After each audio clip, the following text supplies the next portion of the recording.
Hey, Sandra, welcome to another episode of Asexualized, my asexual life. This is a place to be for education about asexuality, all things asexual. I share my own asexual life journey in order to help you in yours.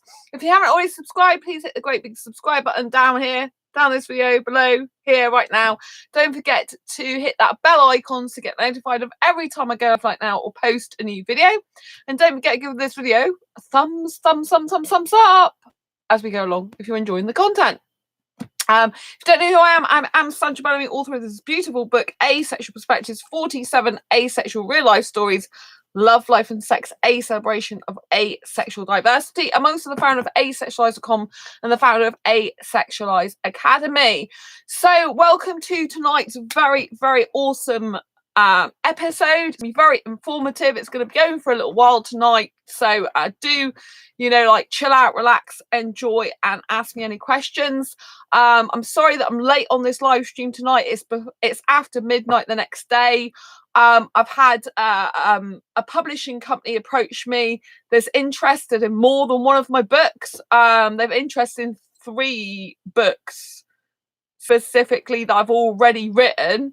One which is published, and then they're interested in my new asexual book. But obviously I've only just started doing that. So I've had to send off the 3 books to them that I've already written. And the asexual sex stories one, he wants me to pitch it to the company. But I told him to read my Asexual Perspectives book first, which is one of the books he's interested in. But obviously at the moment it's currently published under my own publishing imprint. So it's, I don't know whether I would want it to go to another publishing company. I would, in the sense that I think it would reach a more bigger audience, but there's a lot of finer details that would mean changing a lot of stuff.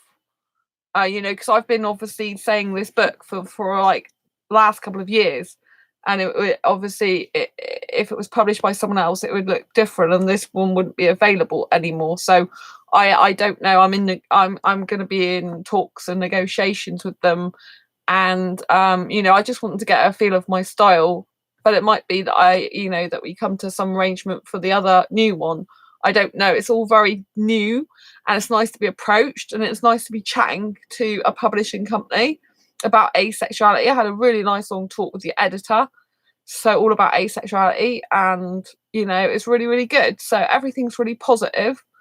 I'm keeping a very open mind and good frame of mind with that one. So yeah, this we're moving on now, so that's why I'm late, because I had to send stuff off to the editor. So I do apologize for that. I've been working hard all day, and I had an appointment to go to as well. So now comes down to the crux of the matter, is why you need to be so super specific about what you want in a relationship, in dating, and in friendship, right? This video came about because one of the friends I've got on ASAP, he's a really nice guy actually. He said, I'm not so specific as you are in about what you want in terms of a relationship. And I'm going to say now that it's absolutely imperative that you be very, very super specific about what you want in a relationship. Because if you get into a relationship with someone and you haven't been specific about what you want, you will not get your needs matched. You will end up with a mismatch, right? You need to be laser focused and targeted on what you specifically want. Because I've got into relationships before with guys, and they've said like, then I'm easy, I don't really mind what type of person I have. And it's not just people I've got into relationships with. I've known guys like this, asexual guys as well, more than one, and they're like, I like a lot of different people. And they're very, very kind of like laid back, relaxed, chilled about it. And they're not, they're very kind of like wishy-washy in what they really want. And it's like, because they're so desperate to be loved and to be cared for, it's kind of like anything goes, right? But when the crux of the matter comes down to it, they are not actually like that in a relationship. So once they get into a relationship, or once they really think about what they want, or you talk to them and discuss with them about possible relationship, it's not actually they are not that specific. It's like they really do have specific things they like and dislike, like everyone does, but they just weren't saying them before. They weren't showing up as their true, authentic self, knowing themselves. It's imperative that you know yourself. And why is this important for friendships as well? Because if you do not know what boundaries and expectations and standards you have for friendship, then that can cause issues as well, right? You need to know specifically what type of friends you want to hang around with. You know, I think as a general rule, probably friends, you may be a bit more laxed about certain things than you would be in a relationship. Because in a relationship, it's more intense, you're more in each other's faces, and you're, to all intents and purposes, probably, if you're monogamous, wanting to spend the rest of your life with each other. So it's kind of a lot more serious in the sense that you've got a lot more invested in that relationship. But obviously, some, for example, aromantic asexuals, they value friendship so highly and friendship so important. It's as important, or well, to them it'd probably be more important because they're not really romantic than romantic relationships, right? And their friendships they value really deeply. But it's really important that you have established boundaries. I mean, like, do you want asexual friends with benefits where you've got like some touching and cuddling involved, but you're not actually in a relationship? Or do you want a friend like just to literally hang out and watch video games with and play video games and stuff like that? Do you know what I mean? Like watch movies and play video games with, you know, and you know, no touching or anything. You're just like mates, you know. You have to be very, very specific about what you want, because the other person and people that come into your life might have completely different mindset and attitudes and beliefs to you. And if you just go around thinking I want anyone and everyone will turn up, including all the rubbish, right?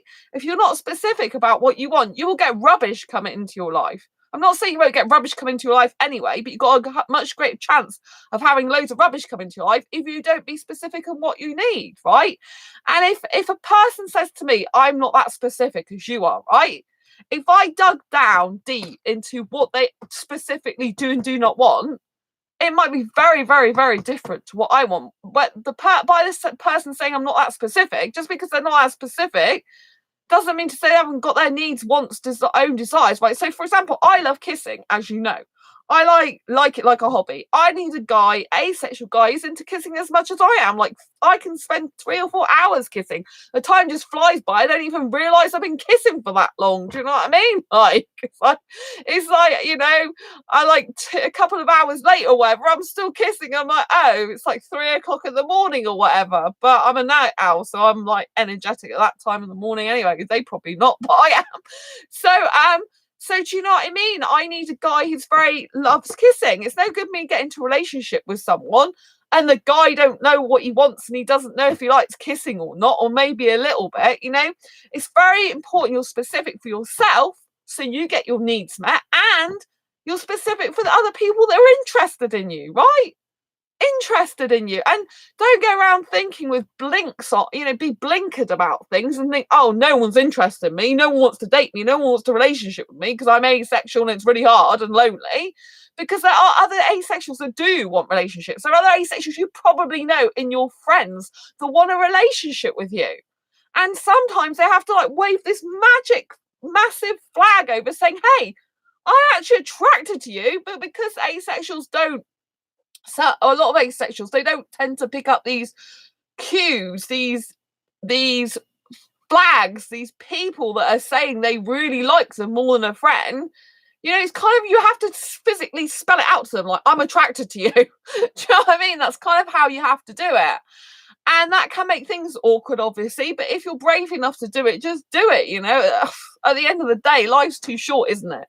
Where asexuals, it is harder to get someone for a relationship. And I don't think that, you know, I think if two people really like each other a lot and they're like best friends anyway, I think you should be able to come forward and say to the other person you like them more than a friend. Because, do you know what I mean? You're not going to get anywhere in life if you don't, are you? To be quite frank, no one's ever going to make the first move. Do you know what I mean? But it's really good if you're with someone who knows what they want. It's no good getting into a relationship and things they don't want. But, you know, sometimes you can't help that. Sometimes the person don't know what they want, but they do really.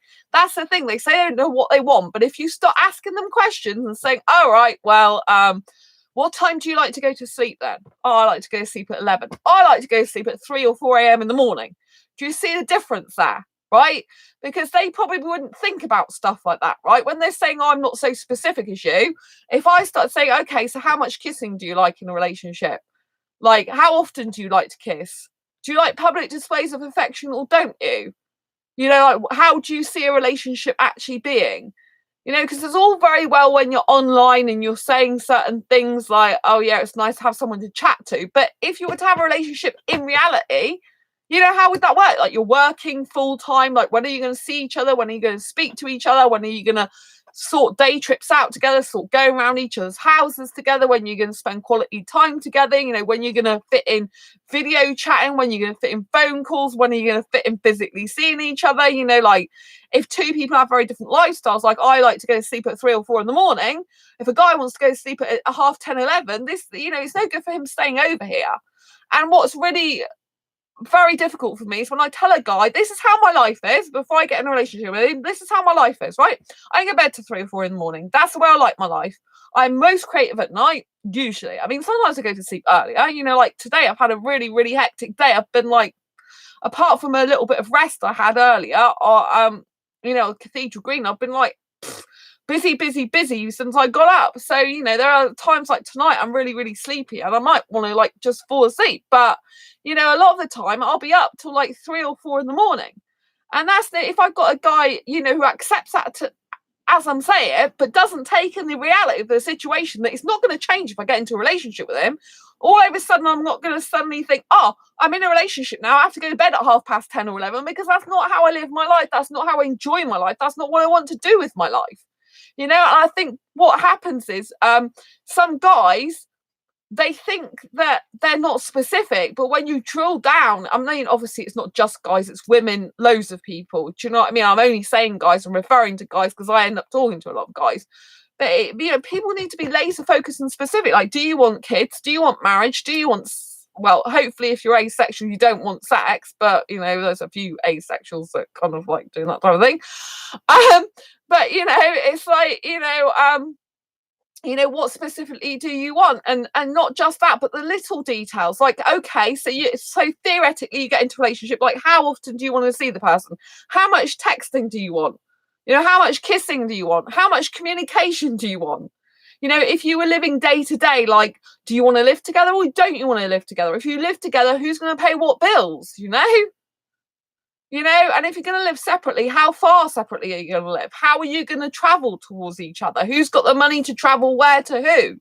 You know, you have to be practical, realistic, and specific. And people that go around what's specific, to me, it's like, well, you're obviously not seriously looking for a relationship then. You know, you need to be specific. It's like with my friends, you know, I wouldn't want to be friends with someone who's cruel to animals, for example. I love animals. You know, I wouldn't want to be in a relationship with someone who is cruel to animals either. That's a big no-no to me, you know? So that is a specific thing I want. I mean, I won't be in a relationship with a guy who won't hold my hand in public because I don't want that. To me, it's like being a caged animal. I know most people will disagree, which is why I have to be very specific about what I want. Because, you know, if I'm not specific about what I want, I'll get what I don't need. And I'll get guys that aren't into public displays of affection. And because I haven't discussed that beforehand, they'll be like, well, I didn't know you like that. That's not what I do. You know, and that's no good to me, getting a relationship with a guy who's like that, who's like, it's not what I do. It's like, well, that's part of who I am, what I love, you know? God, it's really hot in here. Oh, man. So, you know, it's very important you be very, very specific about what you want, you know? It's like, I really need to know how much kissing and affection they need. It's no good. Like, I dated a heterosexual guy, didn't I, in 2017? He wasn't into tongue kissing. I'm really into tongue kissing. And so that was hard. I did do open mouth kissing nearly all the time with him because I knew he wasn't comfortable with tongue kissing. But, you know, it's kind of like I have to force myself to not do the tongue kissing for him, you know? And so that's kind of hard. I'd rather get someone where I can be as much of me being my natural self as possible. Like in any relationship, you're kind of going to have to compromise a little bit and, you know, work around each other a little bit. And, you know, maybe you go and do something that they're more fond of than you are, and you go and do something that, you know, you vice versa. So you spend time doing each, you know, like you have your separate hobbies, but you also have some things that, you know, like you might have a hobby or interest that maybe the other person's not too interested in, but you share that with them. Like, I'm not into video games, right? I can't really, you know, to me, that's specifically a waste of time, right? Because I've got better things to be doing in life than playing video games. But if I was with someone who played video games, I would respect them, and I would, you know, I would want to live in separate places anyway. So I don't care if they spend like, if they see me like 2 or 3 times a week, and the rest of the time they're at their own place playing video games all the time. It doesn't matter because it doesn't encroach on my life. And you know, there might be times when I don't know, I might play the odd game with them. Do you know what I mean? Like car game or something like that, you know. There might be the odd time I might do that, you know, but I've got other things to be doing. I'd rather just spend 2 or 3 quality days chatting, going out, doing things together, you know, like than doing that. Really, is I like to be using my time productively 24/7, 365 days a year. But there might be like, I'm not really into museums apart from science museums, thank you. I love science museums, and so, you know, I don't like history museums, but I like science. But you know, if someone really wanted me to go around a history museum with them, I wouldn't enjoy it like they would, but I'd probably go around a history museum with them. Like my own city has a history museum. I'm not really fussed, but when I go somewhere, where I go and do it. So I took asexuals for a meet up there because I knew a lot of asexuals liked history, and it's free. And then it was really funny because when we went around it, this other woman was like, "Oh, I think I've seen enough now." And I was like, "Oh, we must see the end," because when I do something, I put my whole heart into it. You know what I mean? It's like, okay, so it wasn't my favorite thing to do, but now I've offered to come here and I want to come here because, you know, I've got my mindset set on it. It's like I want to see everything. So it's quite funny that the people who wanted to come in the first place, well, the people who wanted to come, she wasn't that bothered about carrying on the last little bit, and I wanted to make sure everything was covered. So you know what I mean? It's kind of like, I'm going to do so, I may as well do it properly. And so, you know, there's certain things. It's like my best friend, female friend, she does karaoke. I can't, you know, I'm not great at singing. I don't do karaoke, but I go to see her, you know. So it's kind of like, you know, if there was a guy, I actually am quite good in the sense I like cars, like, you know what I mean? I don't really like watching sport on TV, not racing car, but I mean, if I had to, you know, like go and see a live car chase and rally, I could do that. I've done that in the past with like exes and things. I've been actually seeing like car stunt shows because I'm quite into car, you know, I'm quite like got guy traits. So like I like motorbikes, I like fast cars, love Knight Rider, for example, if you've ever watched that, the talking robotic car. So, you know, it's kind of like, you know, there's some guy things that I actually like that a lot of women wouldn't. Like I love tech talk. I absolutely love, if a guy is like talking to me about him building a website and he's coding and he's talking about Python. I can't use Python, I can't code, but I find that so attractive, you know. I specifically find that attractive. You know, I know traits of guys that I would find attractive that other people wouldn't find attractive. I'm very specific, you know. I specifically, if I'm honest, specifically, you know, being very narrowed down, I want an Indian guy who's asexual, who's short, dark hair, clean shaven, thin, and you know, who's into business, IT, or both, you know, like website building.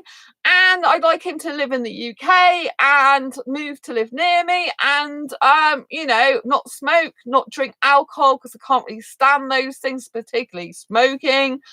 You know, ideally don't eat red meat. But you know, I am more flexible on the red meat eating, and like if he drank a little bit of alcohol, then I could pretty much accept that, but not the smoking.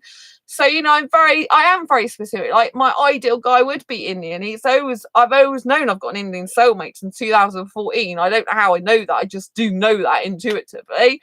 But I'm also open to other guys, you know, like if I met a really, really cute young British guy, for example, then, you know, and I got on really well with him and everything like that, you know, and I did find him attractive, then, you know, it would be, you know, I'm not saying I wouldn't give him a chance, do you know what I mean? But he'd have to be asexual. It's no good me being with sexuals. I'm fed up of sexuals. You know, I'm fed up of being in dating sexuals or being in relationship with sexuals. I've had enough of that, to be quite honest with you. It just doesn't work, not in the long term. You know, it's all right for a little bit, but I don't want a little bit. You know, it's like I'm not really into like short-term relationships. It's just like pointless to me, really. But I think when you're asexual, it's kind of difficult because if you do get into relationships with sexuals, unless you really don't mind having the sex, it's not going to be that long. You know, you're not going to have much longevity there, to be honest. It's just you know, and it be I can't even say that. Be harmonious? No, harmonious. Harmonious, I think is the word. In harmony with each other. I think it's very difficult. There are exceptions to the rules. There are some sexuals that can live without sex. So, you know, we mustn't say they're all like that. But it's very, very difficult, you know, and I can't be doing with that again. And the guy's got to be my best friend. So obviously I'm not going to be in a relationship with anyone anytime soon, because none of my best guy friends are interested in a relationship with me, which is fair enough. So it means I have to create more friendships and deeper friendships to have a chance of getting the right guy for me. And you know, that's what I'd say to you. I mean, be very, very specific about what you want, you know, be very specific about what, you know, like if you're making friends online, like what do you want to get out of it? You know, do you want just a friendship, or do you really want a relationship later on down the line? And if so, what would that look like? You know, what would it physically look like? Where would you live? What money would you live on? I mean, I know some people that still live at home with their parents. They're asexual. They haven't moved out yet. I mean, obviously, as I like younger guys, and obviously a lot of younger guys are still living with their parents. They're not used to being independent. They're not used to having their own place, paying their own bills. Like me, I like younger guys. You know, I like guys in their 20s, and I think I'll always like younger guys. To be honest, if a guy gets to 30 plus, I'm getting a bit like I'm not very aesthetically attracted to you anymore. It's just the way it is for me, and I tend to have less in common with guys who are 30 plus as well. I have much more in common with guys who are in their 20s, because a lot of them are at uni studying, or you know, they live a kind of more like lifestyle like I do, like, you know, working till the early hours, soaking up academic stuff. I soak up personal and professional development stuff. They're kind of into going out more, going to cinema, movies, kissing, cuddling, all that type of thing. They're like really, really the same kind of age as me, you know, like even though they're not my birth certificate age, they're the same age as me in my mindset and my soul. But even then, you know, sometimes they're just too old for me, because it's like they do want to go to bed sometimes really early, and it's like, like it's like, oh, I don't want to go to bed early. You know, there are, like I said, I'm not like, you know, there are a few nights that I do, you know, go to bed if I'm really tired, but in the main, I like to stay up, like listening to dance, techno music, and a lot of younger guys, some of them like really old music as well. I'm like, what? You like older music than I do? Like, I'm into techno, dance, rave. Uh, you know, I like some older music, but it's like, it's my preferences for like 90s and up. Do you know what I mean? And so, you know, you've got to be very, very specific, because if you're going to get into a relationship, for example, like, or even if it's a queer platonic relationship, if you're going to live with someone, you have to think about these things. You know, if I hate horror, for example, I can't stand horror. I don't really want to be with someone who likes horror. If they did, they'd have to keep that far away from me, because I can't stand anything to do with like horror movies. Like, I mean, there's a few thrillers that are bordering on horror. Like, I probably, you know, like don't, you know, some thrillers I don't mind, you know. But if anything that's like pure horror, I can't stand. I will like keep it away from me. I don't like it. And you know, if I don't intend to live with anyone, but if I did, I wouldn't want to see that. It very is a negative influence, a mood in my life. I don't want to see that type of thing. And I know a lot of asexuals, they love horror.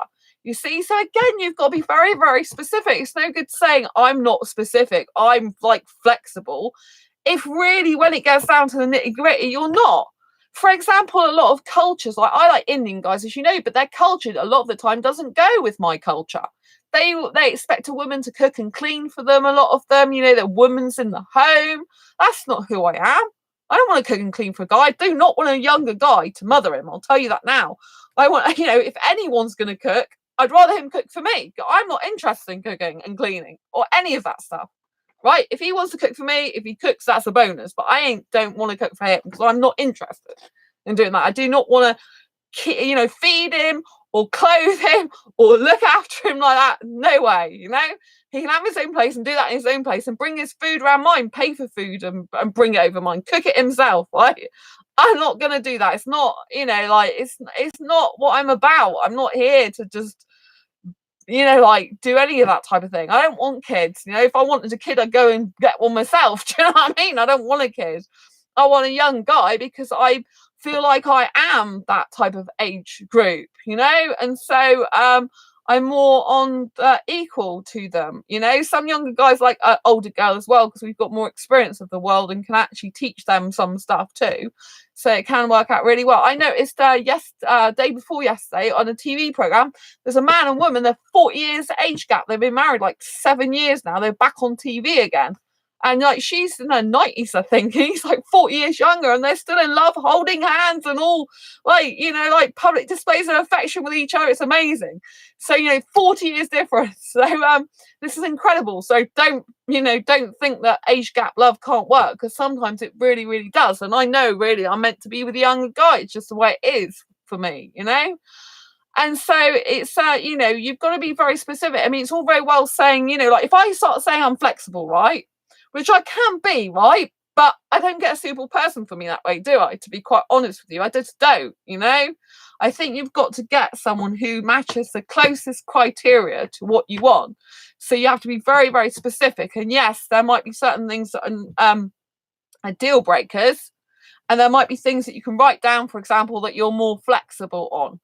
But there are things like in each other's lifestyles that you've got to be very specific about, that what you want, what you like and you don't like. It's not, like I said, there's no good a guy coming over here and then he's expecting me to change my life all of a sudden because he's staying over. I don't really want a guy staying over in my flat. I tell people I can't sleep next to a guy. If a guy comes over here, don't expect me to all of a sudden change my whole life and be like, oh, you're sleeping here, so I got to go to sleep at 11 p.m. It doesn't work like that. My body clock's not used to that. It doesn't want to do that. I get bored. I'm not going to sit in bed being miserable and upset and like peed off with my life because some person's in my bed who I told I didn't even want in my bed in the first place, because I don't like sleeping with someone usually, and who I'm doing a favor if they the thing is, because of where I live, like sometimes it's easier, like if I'm going out for, like, say I had a boyfriend and I'm going out for the night with him, like there's certain times at night, like if I'm going clubbing, he can't get home like at 2 a.m. and stuff like that.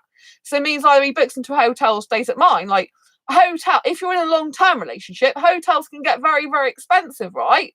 So I like think, well, it's nicer if he stays over, because I'm kind of like doing him a favor, if you know what I mean. I want to cuddle him, I'm doing a favor because I can't really sleep in the same bed.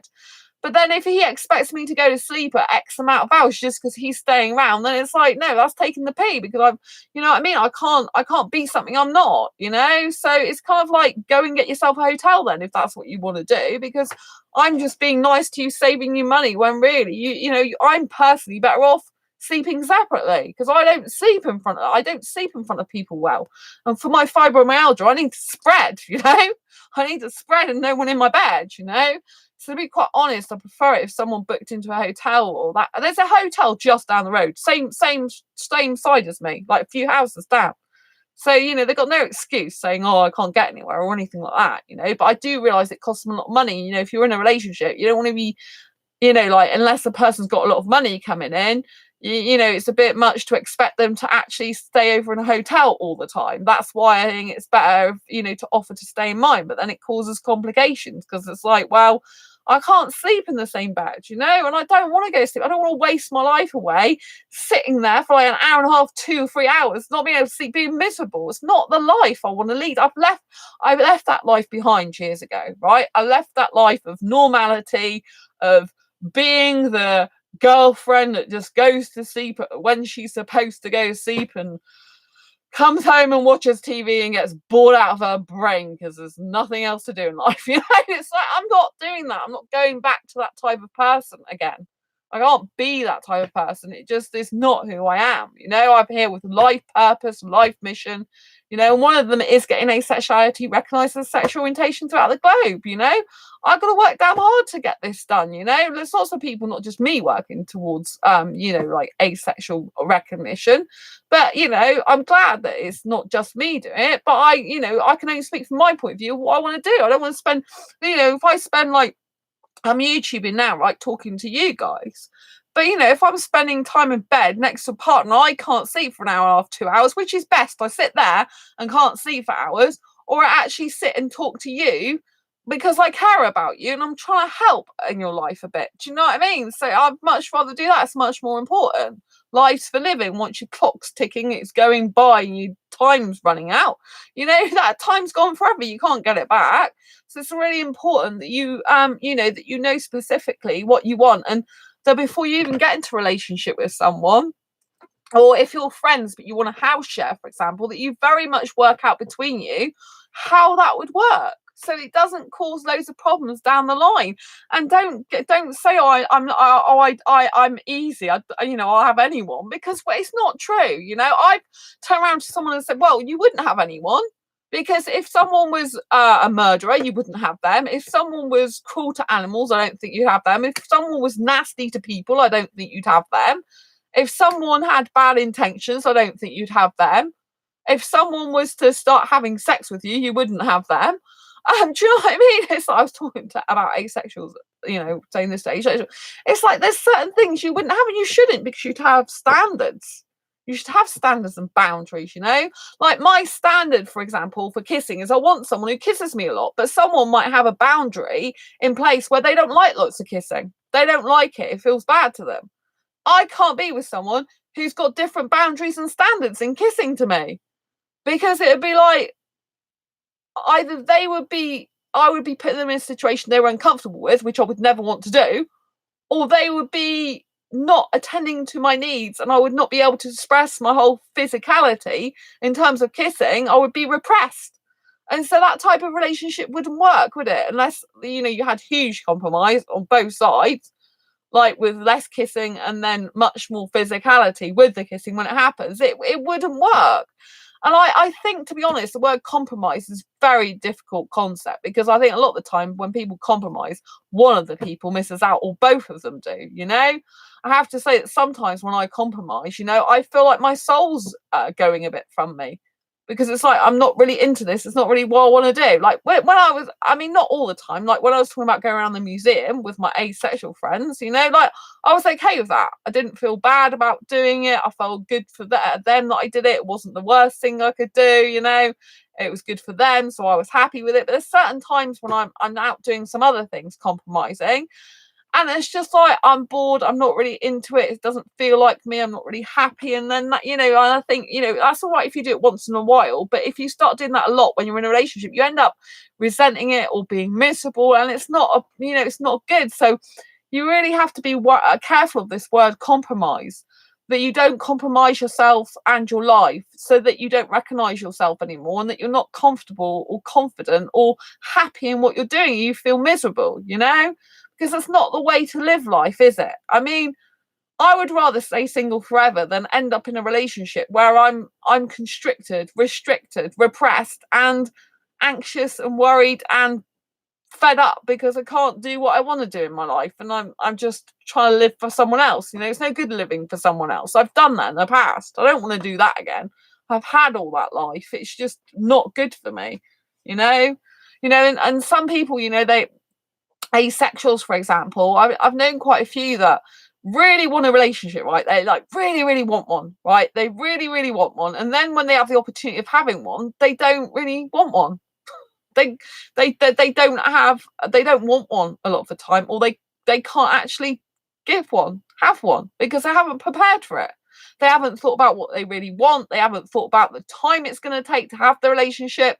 They haven't considered how they're going to live with this person, how they're going to meet this person, how they're going to see this person, what time they're going to make for the person in their life, how they're going to make that time for them. They're thinking on more of a superficial, theoretical, it would be nice if this happened way, when really in their heart they really strongly desire it, because they kind of want that for themselves, but they haven't really thought about the other person as much. They haven't really thought about how would this affect the other person. Like if I was to get into a relationship right now, what could I offer them? Like how often could I see them? When would I want to spend time with them? What could I give to them? What could I do for them? And I see, because the relationships, a lot of the time people think about themselves and what they want, and that's what you need to do, because you've got to be specific about what you want, otherwise you won't get what you need, like I said at the beginning of this video. But you've also got to think of the opposite. What are you going to give? What are you going to give to the new person who comes into your life? How are you going to spend time with them? How are you going to, maintain the relationship once you're in it? And that can be a lot harder than getting into a relationship, is actually maintaining it and growing it and living it, because people don't think about that. They don't think about living circumstances. They don't think about shared household bills. They don't think about, like different quirks and qualms they've got. Like, I love the fact I live on my own. I don't want to live with someone because I have all my flat exactly as I want it.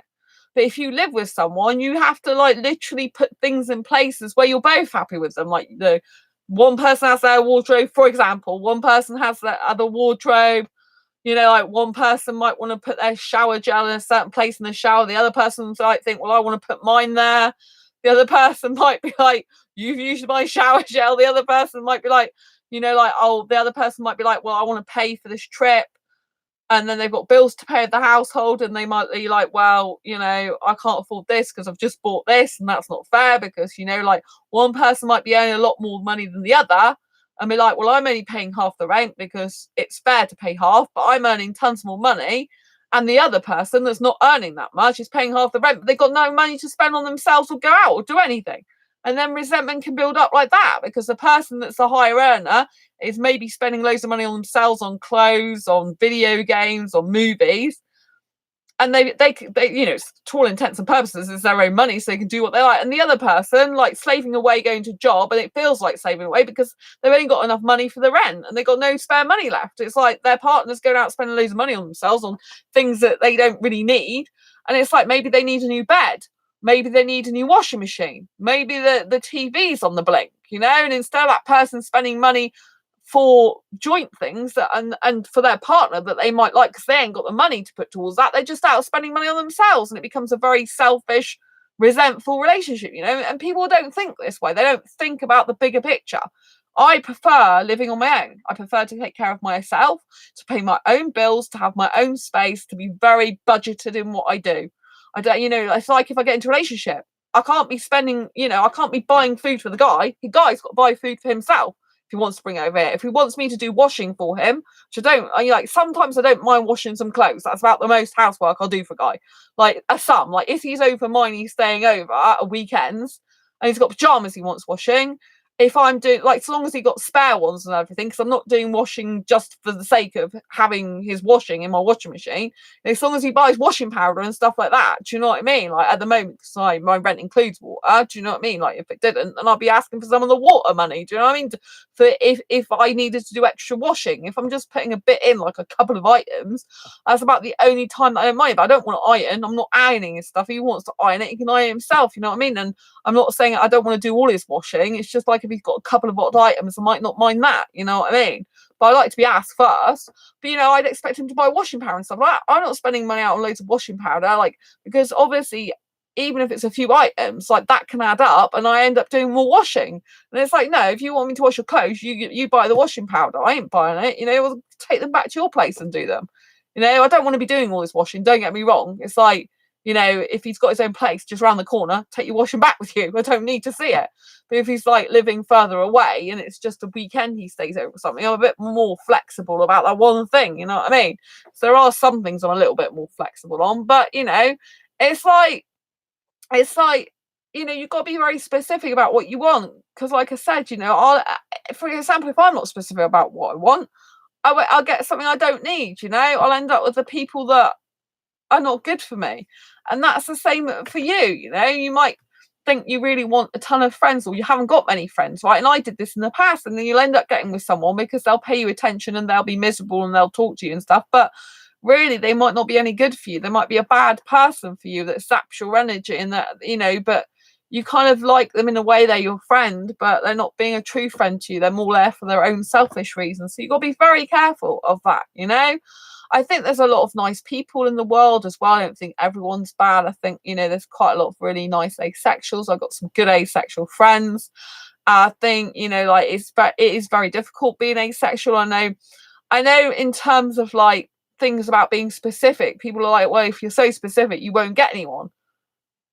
But like I've said, if you really are in your, you might say you're not specific, but in your subconscious, you'll know there's a lot of things you don't like and you don't want to do. And there's things that you would not like about someone doing. And there's things that in a working, actual, living, breathing relationship, you wouldn't be able to stand. It would be impractical for you. It wouldn't be good for you. And, you know, by ignoring that and just focus, you know, like it's in your subconscious, it will all come out in a relationship. And you can end up being really far apart from the person that you fell in love with, because you're like, well, I can't live this lifestyle and they can't live your lifestyle. And so unless you're specific, it can lead to a lot of heartache and pain. You know, I mean, obviously you have, you know, there's things that you might be flexible and you might, you should be writing all this down. You should be writing, you know, like what you dislike in a relationship, what your deal breakers are, what you could tolerate in a relationship, what you can't stand. You should be knowing yourself very, very, very, very well. Not this wishy-washy, I don't know what I want, I don't mind what I have.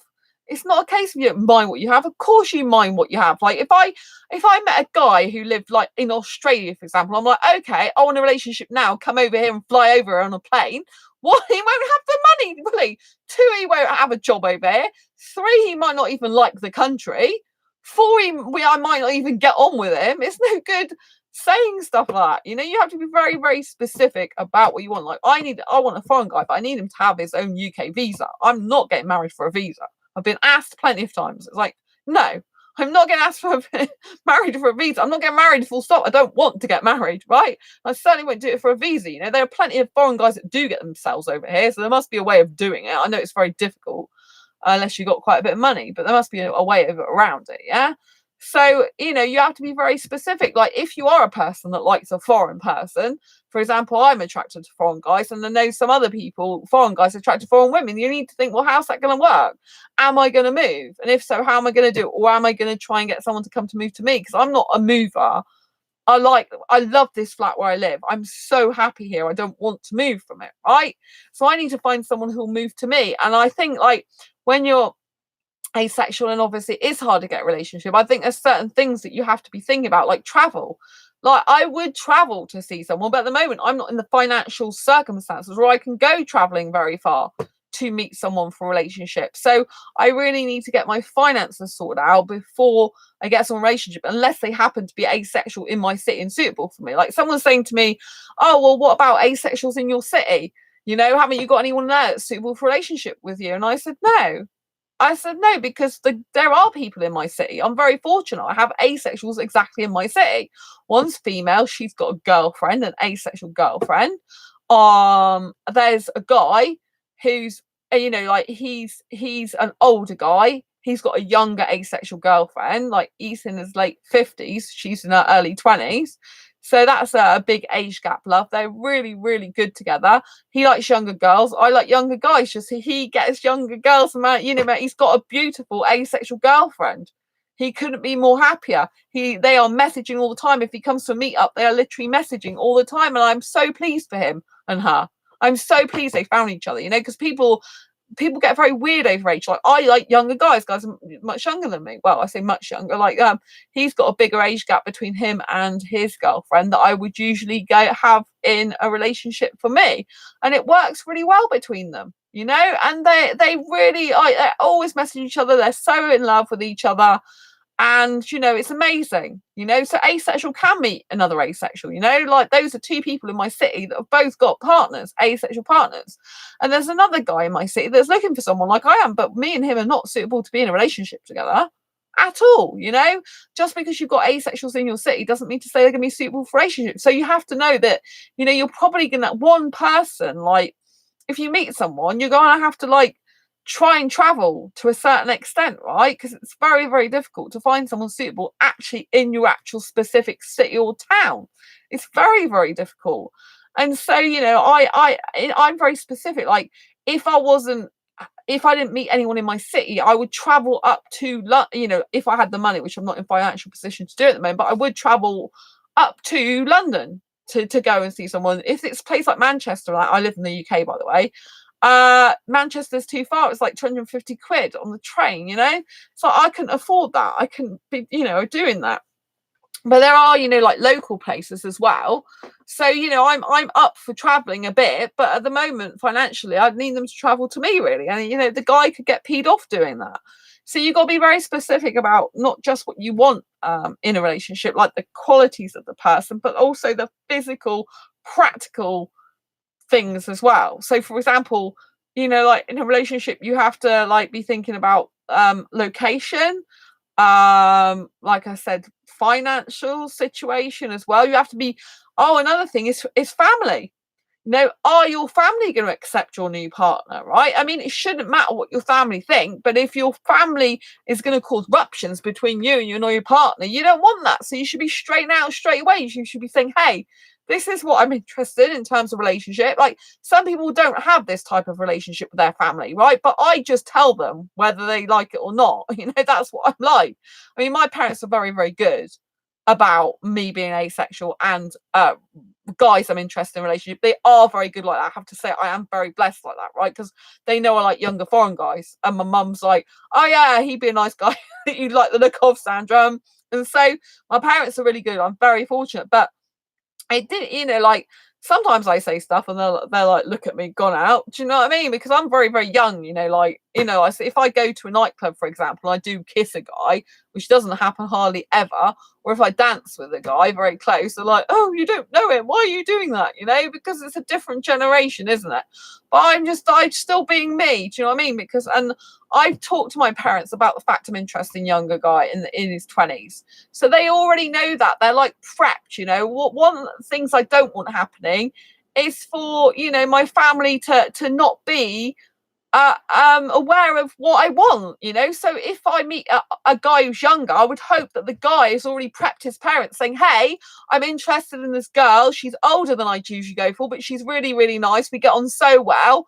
And I want you to be happy for us, And I'm really, really keen on her, And so that he's already prepped her, them, like his parents, his mum and his dad or whatever. I would want him to do that, because there's nothing worse than getting into a relationship with someone. Their family is like on your case, not approving of you, not liking you. I mean, you shouldn't need anyone's approval. And if it's going to be a hassle like that, to be honest, relationships like that don't usually work very, very, very long term into the future. They usually, a lot of the time, they do crumble unless the kids really aren't seeing their parents lots, like I don't want to go into it, but I know there's someone who's sadly, her mother is horrible, that horrible that she can't even be in the same vicinity as her mum.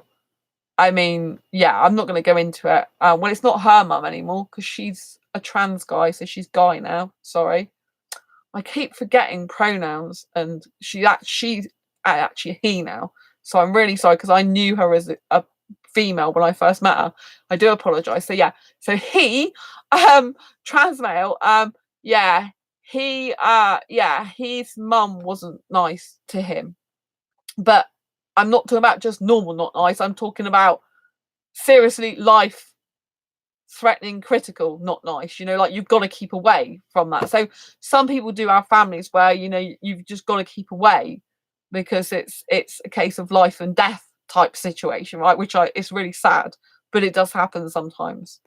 It's hard, it's horrible for my friend who's constantly dealing with family problems. Bless them, and they're so lovely, such a lovely person. And so so it's there's certain things where you've just got to not care what your family thinks and have your partner, and that's it. I'm proud of my partner, this is who I am, this is who I'm with. But it is better if you can actually prep your family beforehand so that they make the person, so that everything can be as nice as possible when you get that partner. If you haven't even spoke to your parents and your family and told them what you really want, it's going to be a shock to them when you rock up with someone. Do you know what I mean? Like, why not just prep them, tell them, so they're already sorted in their mind about it? They're like, whether they like or they don't, they get used to the idea. Do you know what I mean? And it's much better if they can get on with your loved one. It's like, I want a guy who's proud to be with me, who's younger, in his 20s, but it's like, I've got he doesn't care about age and his family are cool with me, and it's like, especially because I like guys who are Indian in particular and from like I also like foreign guys like Bangladesh, Middle Eastern, so they've got very, very strict families usually with strict ideology, which I probably wouldn't fit into necessarily.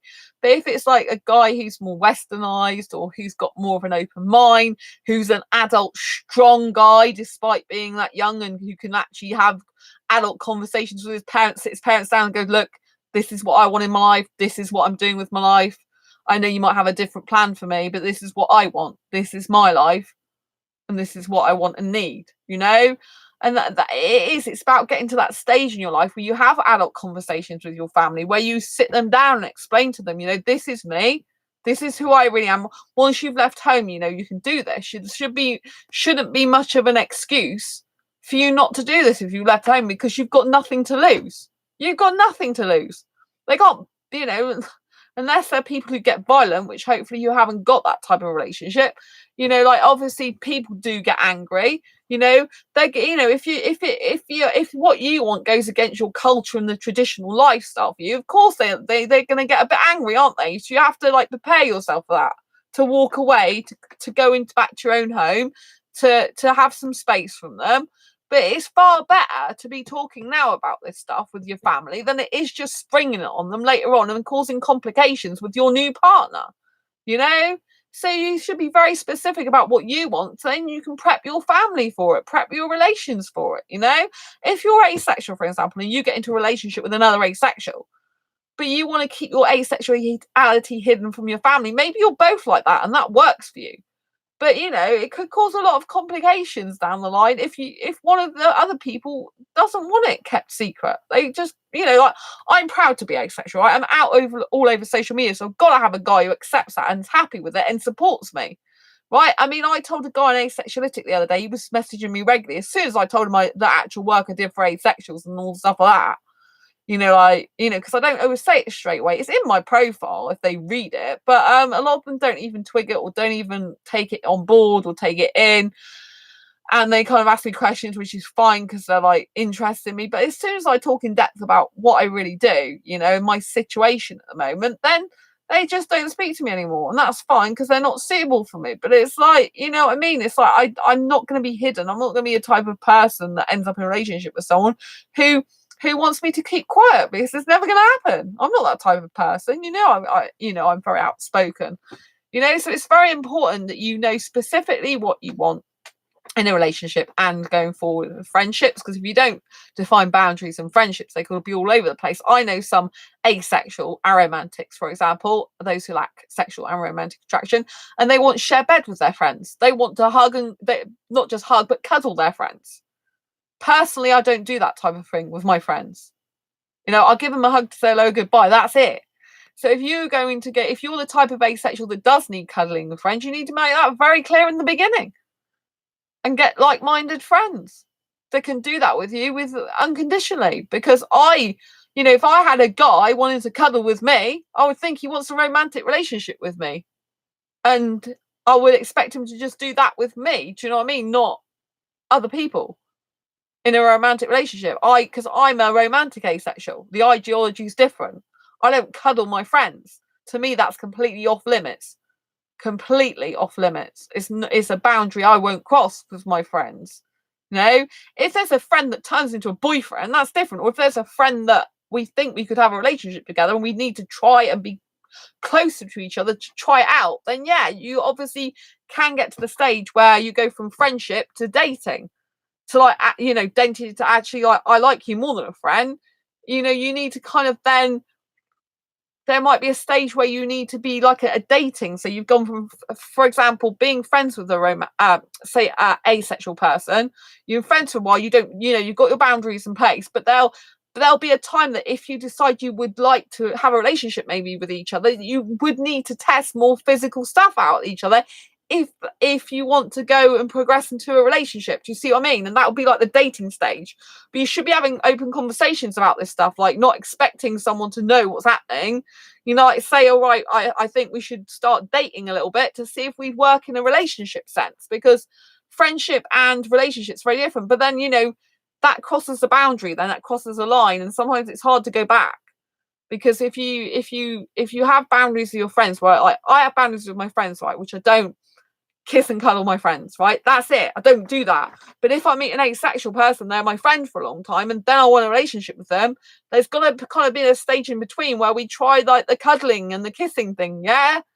I mean, or we just end up going from friendship to relationship and not bothered with dating. I don't, to be honest, dating is a nightmare for me in my head. I don't really get dating. I don't really, I mean, I understand why other people do it, but I don't like, I'm very black and white, which doesn't help me sometimes. So I would rather, theoretically, I'd rather jump from a friendship that I'm pretty sure we'd be great in a relationship to go to a relationship rather than the dating stage. Because if I start cuddling someone who's actually always been my friend, but I would not a relationship with them, that would freak me out. My mind would be all over the place. That's just how I am. I kind of like, I'm one way or the other. I'm not in this woo woo woo woo woo type space. I don't really understand that personally. For me, it's very difficult to be in that stage.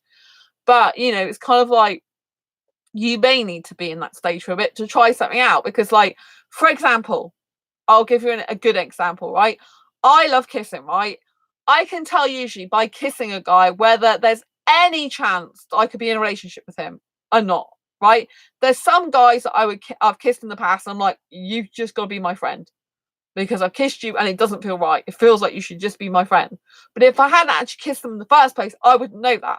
So there's going to be a stage sometimes with maybe in certain circumstances where your boundaries, you have to consciously decide that you're going to change them for the situation, as in you might want a relationship with someone, but it's got to be serious. There's no good playing at it. It's got to be like, I'm really serious, I want a relationship with you, but I want to, we haven't been like kissing or cuddling, so I think we should try that out. What do you think? And then see how you feel about it.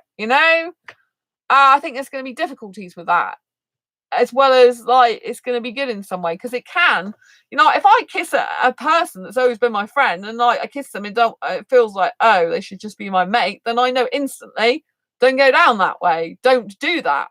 But if you've not had any physicality with a person, like I've got really strong boundaries, like I said with my friend, I'm not going to know that, am I, until I actually do it.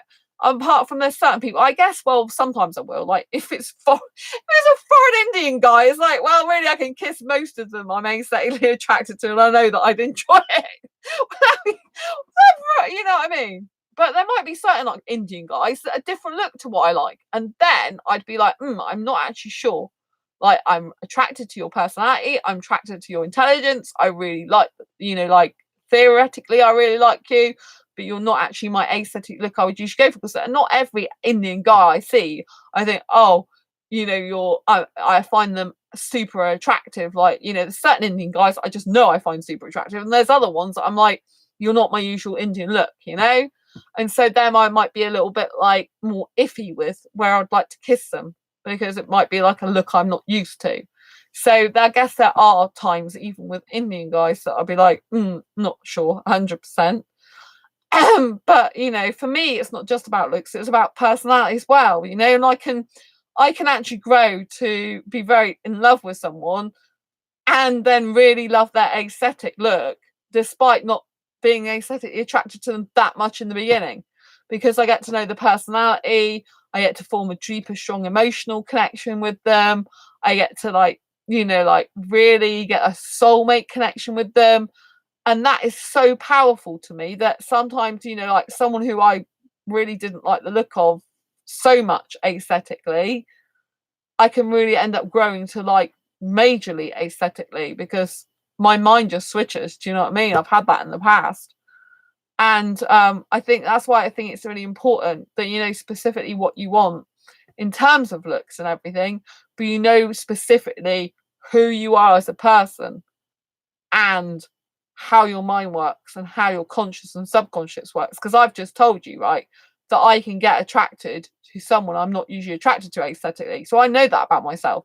So while I'm very specific about the ideal look I'd want, because I told you in the beginning of this video, like ideally be Indian, short dark hair, clean shaven, thin, even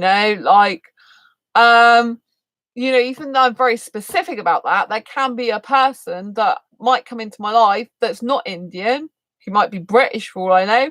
And, I get on so well with him. I have such a deep soulmate connection with him, like no other, that the the feelings of all that connectivity, that deep friendship, that deep bond, just literally kind of saturates the desire I have for them and makes them more appealing, and therefore they become more aesthetically attractive to me. I don't know if you've experienced that yourself at all, but that's how it can work. And so, you know, I think you've got to be specifically knowing what you want in a relationship, but specifically knowing your needs in a relationship, specifically knowing yourself very well as well. This is why you need to be specific all down the line. Very, very specific as you can get. Like, you know, like I know that I need a guy who's into an older girl, like someone who's like, maybe they've not thought about an older girl before, but maybe they're just open-minded and are like, oh, I really like Sandra. Yeah, she's cool. You know, so I need a guy who's very, very, you know, like knows what he wants. I think it's very important if you're going for a relationship, you get someone who knows what they want, who very much is like, this is where I see myself in 5 years. You know, I see myself like, I see, you know, like if I talk about settling down, I mean settling down as in a living apart together relationship, in a serious committed relationship, seeing each other regularly, spending time together and theoretically being together forever, right? That's what I mean by settling down. Some other person's idea of settling down might be, oh, we go and live together and maybe we go abroad and emigrate together or something like that. It's like, that's not what I want, you know? So you've got to be very, very specific, like on your 5-year plan. Like for me, my plan at the moment is to focus on my career, right? As much as I'd love a romantic relationship, that's not going to happen for a very long time because I haven't got any friends that really seriously want to be in a relationship with me and that know exactly what they want and are capable of a relationship. That's the thing. You've got to be capable of a relationship. Capability of a relationship is how well you know yourself, what you can give to a relationship, how well you can deal with the ups and downs of a relationship, because it ain't all going to be smooth sailing, how well you can adjust to each other, how you're going to, like I said, practical wise, like living together, spending time together, careers, you know, like it's all very well like going into a relationship and like you've both got jobs and you know, like you can see each other in the evenings or weekends because, you know, your jobs work. You've got to be thinking, okay, what if this person changes their job in 3 years' time? How am I going to see them? Right? You can't possibly answer totally because you're not going to know, but you've got to be prepared to make time for that person in their life. You know, like if I don't live with someone, right, say they live away from me, not too close to me, like I like them to live close to me, right? But say they lived in another town or city and it was a train journey or a bus journey, say for an hour and a half, 2 hours, right? And then, you know, like say my job changed or theirs did and I was working every weekend and they had weekends off. Like when are we gonna, and they worked in the week, when am I gonna see them? When are we going to see each other? Like, have you thought this through? Have you thought, well, if that's the case and a person changed their job, like I'm going to go in the evening and see them because I've got the time in the week to see them in the evenings. Or the person at the weekends, they've got time to go in the evening to go and see them. But I mean, they might be knackered if they're working like really late at weekends, you know? And so how's that dynamic going to work? So you really, you know, like, and if you've got the money to travel now, great. But what happens if you live long distance and you ain't got the money in the future? How's that going to work? Are you going to split up or are you just going to have a relationship where you don't see each other for like 6, 8 weeks or whatever? Do you know what I mean? You've got to be thinking ahead of these things. You know, you've got to be thinking strategically. You've got to be thinking practically. You've got to be thinking, you know, like it's not just about romance and feelings, because romantic feelings, like I am romantic myself, but romantic feelings, I'm hugely passionate, so I do want lots of kissing, but at the end of the day, right, there's still practical stuff I need, not just all that like kissing and romance. I need the other stuff as well. I need to know the guy's strong, he knows exactly what he wants, because when someone's very specific about what they want, they've got boundaries in place, they are a lot more trustworthy, I tell you. So if I've got a guy who's coming up to me, he's very specific about what he wants, and I happen to be the criteria that he's looking for, I know that if I've got to know the person a while and I know he's trustworthy through knowing him a while, then I know he's a lot more likely to be faithful, trustworthy, and I can trust him than a guy who comes along going, well, I'm quite flexible, yeah, I'm, you know, I'm, you know, I could like, I'm not really fussed about what type of person I'm with. Yeah, it doesn't really matter to me, you know, just nice to get a good person, isn't it? You know, that's too wishy-washy. That means they could get half of the entire population, and they probably are. They're probably chatting up loads of people. You know what I mean? It's like if someone's like me, wants someone very, very specific, it's better for the other person because they know that I'm more trustworthy because I know exactly what I want. I'm not tempted.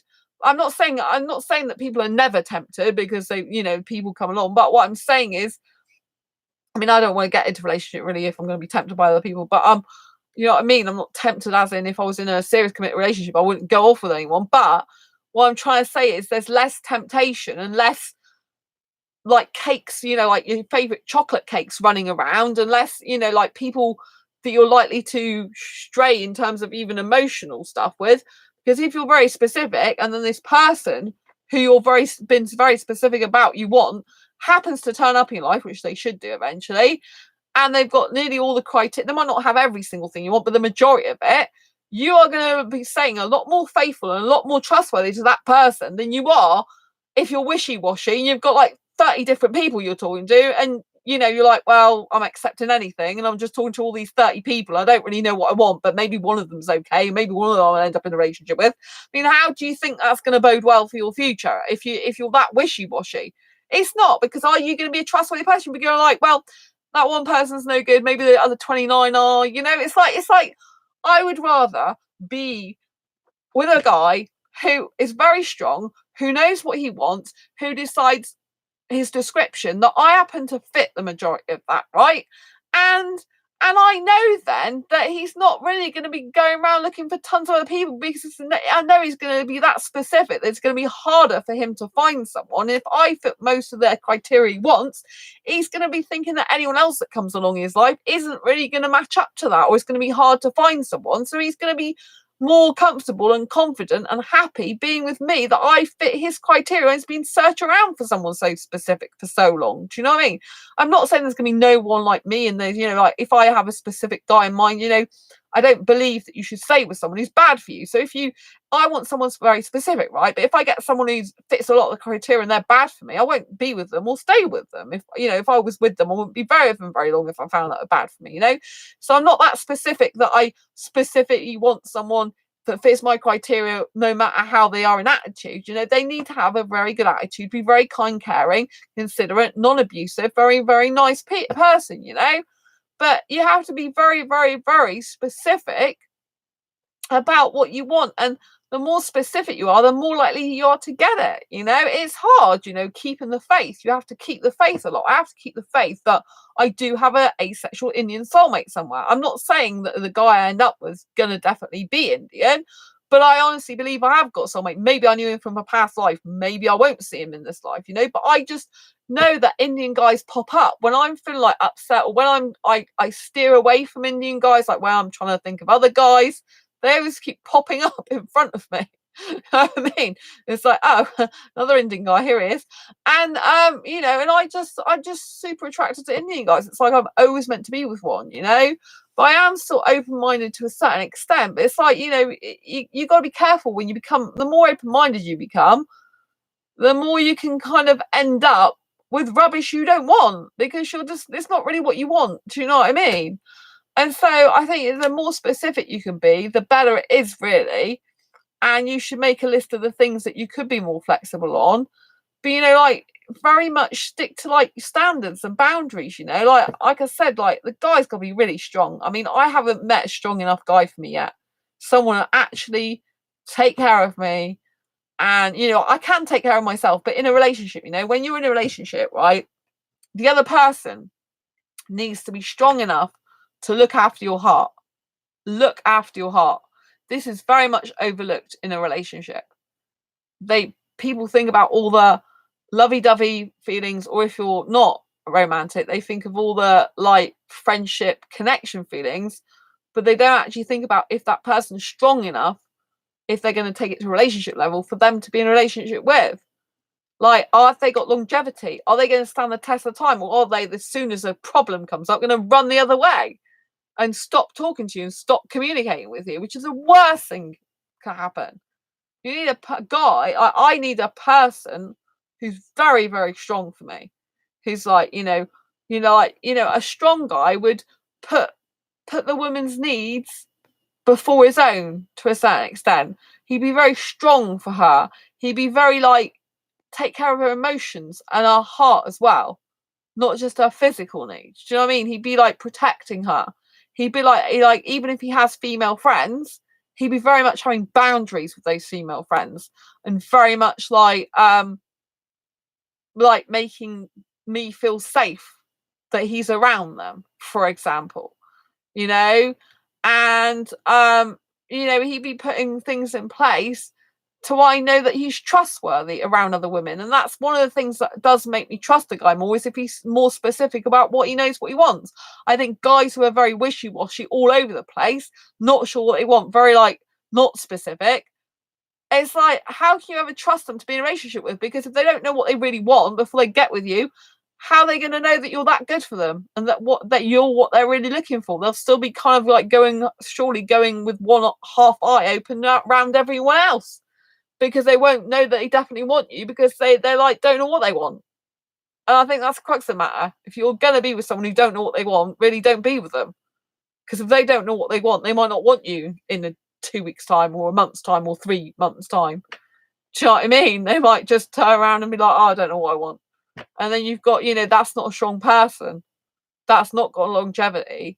That's just got heartache written all over it, And so I think it's very important to try and find someone who's very specific about what they want, like you. There's going to be some flexibility there, but I'd rather be with a guy who's got firm boundaries in place with his friends. Like, these are the things I do not do with my friends, right?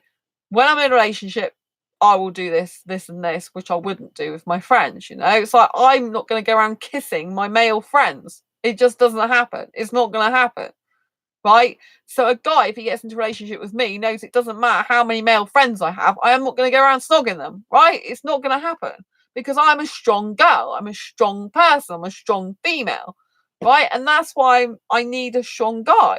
I need someone who knows what he wants, boundaries in place, but still, will give a lot physically to me in the relationship, that's very super important. Because I have a lot of physical needs that need to be met in terms of kissing, even though I don't want sex and I like to keep my clothes on, So I think the more specific you can be, and the more you can find a person who's very specific about what they want, the more you'll be a better match, because you'll have less temptation, you'll have less, how can I put it, less all over the place. You'll have more chance of longevity, of actually staying in the relationship longer, of fixing any problems that come along, of riding the storms and the good times together, of actually being a very, very solid unit. I think the people that are not so specific, it's just like, there are people. I have got a friend actually, and he was not specific. And I did say to him, you need to be more specific, because he was going, I don't mind any girls. I like all of them. This was a long time ago, right? He's in a loving relationship now, going to marry his asexual girlfriend, fiance. So, but he wasn't specific about what he wanted. He was like, I like a lot of girls. But then I said to him, and he wanted someone to go traveling. I said, well, all these girls that you like, do any of them actually want to go traveling? He's like, oh, well, I think one or two might do. And I'm like, well, there you go. Like, you can't, it's only those couple of girls that want to go traveling because you want someone to go traveling that be actually any suitable at all for you. So, although he said he didn't mind and would like any girls because they're all pretty, basically, he did have something in mind of what he wanted. But he didn't express it, and he didn't go for it, and he didn't bring it to the forefront of his mind and pursue that. I mean, he did in the end, because he goes traveling with a girlfriend a lot, but a fiance. But, he didn't at that time. And I said to him, you need to be more specific. I mean, to be honest, no person wants someone who's going around just wishy-washy, having anyone and everyone, like, wanting to just get someone. I mean, that's just desperate, meaning you're not that important to them. That's how it feels. Like, if I've got a guy who's going around chatting loads of women up, who doesn't know what he wants, who's like, oh, I like 20 women, and, I wouldn't mind being in a relationship with any of them. That, to me, is a guy who's not strong, doesn't know what he wants. He's not that trustworthy. I mean, even though he might be trustworthy, he's not that trustworthy. How can you trust a person who doesn't know what they want, who likes multiple people? Because it means if any of those people decide they want a relationship with him, he's going to be swayed by that, isn't he? It's going to be easily swayed by it, because his needs are for himself. He's so needy for himself that it doesn't matter who it is. He just wants to be loved and to be, to have that need fulfilled, if you know what I mean. He's not in love with himself enough. Like, I'm in love with myself enough to not need anyone and everyone, if you know what I mean. There's certain people I don't want to be in a relationship with. You know what I mean? For example, older guys, to be quite honest with you, I just can't be doing with it, And it's very, very important that you do get this right. I can't be with a guy who, like, I find it really heartbreaking when I see certain asexual guys and they're like, well, I just like to be loved, I just want someone. But when they actually get handed it to on a plate, okay, there's this person, I'm not just talking about me, I'm talking about other situations as well. There's this person who actually does want to be in a relationship with you. Now what do you want? And that person will be, oh, I didn't expect anyone to want to be in a relationship with me. I don't know what I'm doing. I don't know what I want now. Oh, I don't know if I want to be with them, Well, I didn't realise anyone liked me. And they haven't thought it through. They've just wanted someone so badly to want to be in a relationship with them that when it's presented to them, they don't know. I've been in this situation. I know other people that have been in this situation, So I'm coming from my own personal experience, but I do know other people that have experienced this, And so I'm not going to go into details, but it does happen. And it's like when the person, I see it a lot in asexual forums, to be honest, asexuality.com. I see loads of people say, I want a serious relationship, right? But the people who want a serious relationship, you might contact them, they don't even speak to you. Do you know what I mean? It's like, well, you want a serious relationship. It's like, and sometimes I'm in some forum threads and it's clear that some other people are interested in them, right? Even in some of my asexual groups, right? This person's like writing a post and this person goes, oh yeah, I really like that about you. You look really cute. You look really, and instead of following through and going, oh, you find me cute, do you? That's really nice. So let's have a chat. They kind of leave it at that. And I'm thinking, this is a wasted opportunity, right? You could have been like capitalizing on this opportunity and talking to them in private message and, seeing where it goes from there. But sometimes it's a gradual progression. And, people don't realize that they could have someone. And when they get handed it to them on a plate, here you go. Here's a relationship. I'm open for it. And then they're like, I don't know what to do now because I haven't thought that far ahead. And that's really dangerous. It's like, don't think about getting into a relationship, serious relationship, if you haven't thought further than getting into a relationship with them. Do you know what I mean? It's just ridiculous. You can't have a serious, committed relationship with longevity if you haven't thought of the follow-up and the follow-through. Like, what's this going to look like for you? You're not going to know totally till you're in it with the person. I agree with that. But you've got to be thinking long-term and longevity. It's one thing to, like, I meet people who think they're unlovable. Basically, no one wants them. But when they've got someone who's interested, and they kind of let them slip away sometimes, or nearly let them slip away. They don't realise a good thing when it's in their face, and therefore they don't value the worth of the person as much as they should. It's like they might have been waiting for years of their life to find someone who really wants to be in a relationship with them, really wants to love them, and they really want that badly. But when the person shows up in their life and they're like, here I am, okay, I really care about you, I'm really fond of you, I really like you, here I am, would you like a relationship with me? And then oh, I didn't expect that. Oh, I don't know what to do now. And they're totally unprepared for it. And then they can miss this beautiful, beautiful, valuable person in front of their eyes. They can miss it. And if something's valuable and you miss it, sure, you might get something else valuable back, but what about that person in front of you that's really valuable? You don't value their worth as much. You just don't, because you're like not expecting it. So once you've got it, you're so dumbfounded as to why you've got it, and you've got it. You're like, oh, you don't know actually how to get it and turn it into more and keep it.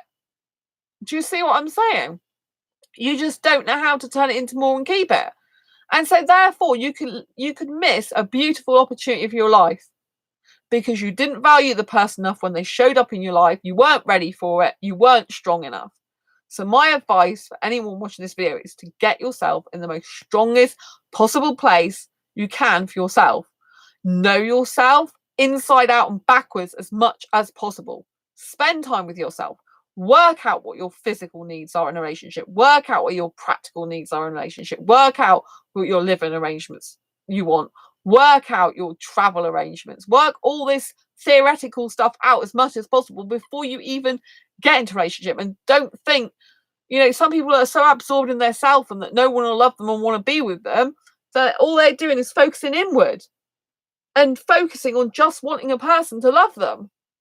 And they haven't thought anything else. So instead of looking inwards at yourself, you need to look outwards and be prepared for this most wonderful, precious person to come into your life. And when they have, don't let them go. If you love them back, if you care for them deeply back, don't let them go. But if you are not going to be good enough for them, if you're not strong enough for them, you're not in the right mindset, you're not knowing how to do things and be in a relationship with them, you can either talk to them about it and try and work through together, or you're not ready for it and you're not going to be in that good a position for them. You're not going to be a strong person they need you to be. So you need to spend some time with yourself, getting to know yourself, love yourself, and then building your strength up from there. Because, you don't want to get into a relationship where you're not strong for the person or fall apart. Not everyone's strong 24/7. I'm not saying that, but you need to know what you want very specifically before you get into a relationship. And you need to stop with this thinking that no one's going to want to be in a relationship with you, and start thinking, okay, what if someone does in the future? What am I going to do then? Because you turn yourself from inward, which you keep looking inward, you need to turn yourself outward and look at other people. People that are thinking they can't get no one goes around with blinkers on. I'm telling you, they go around with blinkers. So these people that are going, hi, I really like you, really attracted to you, really love spending time with you, really like you as a person, really care about you, are just going unnoticed. And then when they've got them in front of them, they don't value their worth enough.